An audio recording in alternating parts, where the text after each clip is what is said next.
Hey Red Sox fans, Don Hewitt here from 3 No Hitters. Today is Friday, May the 22nd, 2015. It's Memorial Day weekend, and I just wanted to give you a quick report on the first 41 games of the Red Sox for the 2015 season. So let's take a look at the first graph. As you can see, if I'm Ben Cherington and I'm putting my general manager's hat on and I'm looking at stats over the first quarter of this year, you can see that over the first 10 games, the Red Sox won 7 out of 10, and they were averaging about 6 runs a game. Since then, however, over the last 31 games, the run production has been way, way, way down to the point now where they're just averaging over 2 runs a game over the past 20 games of the season. So that's been an issue and with the lesser run production, we're seeing less results in the win column. So I believe over the last 31 games, they've gone 12 and 19, so about 7 games under 500. So that's where we're at for the first 41 games. On the next slide, we're going to see that the trends, as far as trending goes, the pitching has improved. Over the last 11 games, the runs allowed is down to 34, which is an average of 3.1 runs per game, which is good, very good. But the offense is still struggling. As I mentioned before, over the last 21 games, they've only scored 56 runs for an average of 2.7 runs per game. So the offense, if we could ever get the offense to get back to where they were over the first 10 games and keep the pitching where they are now, not where they were for the first 30 games, we'd be in business.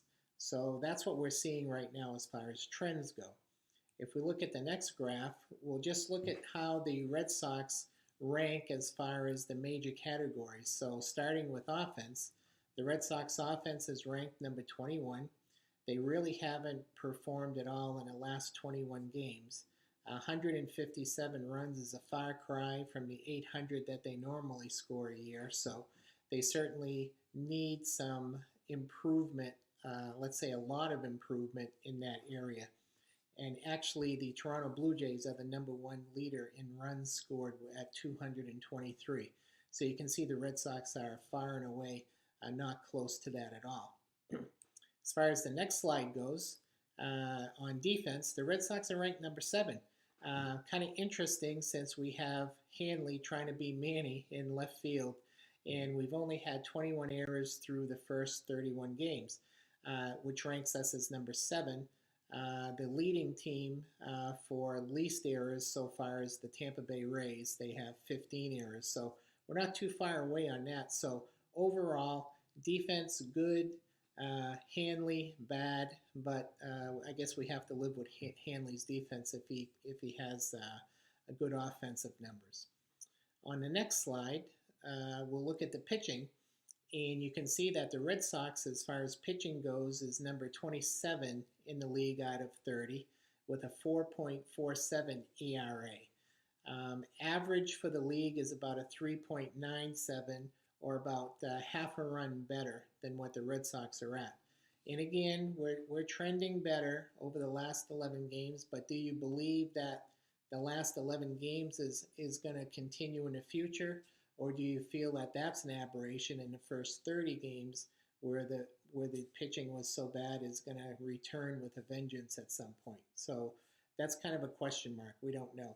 And you can see the leader in pitching, number 1, is the St. Louis Cardinals with a team ERA of 2.79. That's pretty fantastic. And our old friend John Lackey is over there, so he's helping them produce those numbers. Okay, we'll go to the next slide.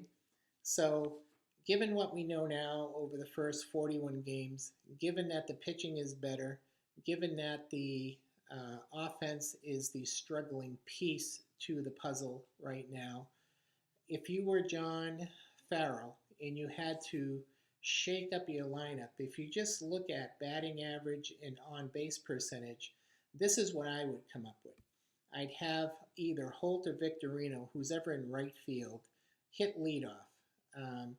Get Betts out of that predicament where he's just having a hard time getting on base.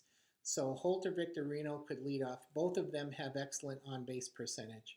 If Rusney comes up, maybe you could use Rusney in the leadoff spot. Pedroia would still hit second. I would flip-flop Sandoval and Ortiz. I'd let Sandoval hit third because he has a better on-base percentage and a better batting average than Ortiz. Still leave Hanley in the cleanup spot because of his power. Move Ortiz down to number 5. Move Bogarts up to number 6.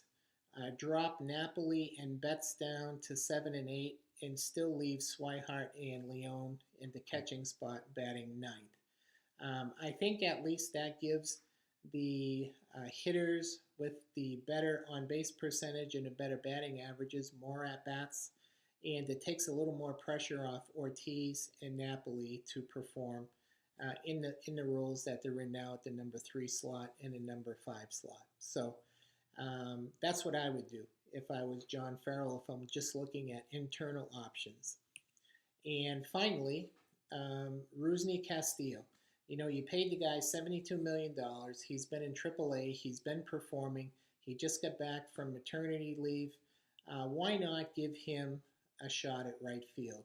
And that obviously means Holt and Victorino would not get as much playing time, but it's time for somewhat of a change. And given that it's still early in the season and you don't want to go out and start making trades at this juncture of the season, why not look at another internal option like Rusney and see what he can add to the offense? He certainly couldn't be any worse than what we have going now, and he could be a catalyst to get this offense going. So that's what I have for today.